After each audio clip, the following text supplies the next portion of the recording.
আসসালামু আলাইকুম dear viewers. পরিমাপের সূত্র কিভাবে সহজে মনে রাখা যায় এই ভিডিওতে আমরা সেই কৌশলটি জানবো। দেখুন, এখানে একটি চার্ট রয়েছে।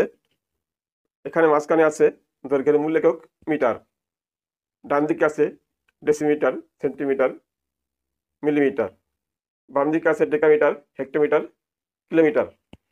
তো আমরা এই এককগুলোকে এভাবে মনে রাখবো: ডেসি, সেন্টি, মিলো, ডেকা, হেক্টো, কিলো। ডেসি, সেন্টি, মিলো, ডেকা, হেক্টো, কিলো।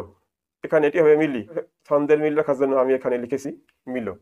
এখানে মিটারের স্থলে গ্রাম বা লিটারও লেখা যাবে। দেখুন, যদি আমাকে বলা হয় 1 কিলোমিটার সমান কত ডেকামিটার, তাহলে কিলোর স্থলে 1 বসাবো এবং ডেকা পর্যন্ত বাকি ঘরগুলো শূন্য বসবে। এখানে কিলো হতে ডেকা পর্যন্ত একের পরে 2টি শূন্য রয়েছে, তাহলে 1 কিলোমিটার সমান 100 ডেকামিটার।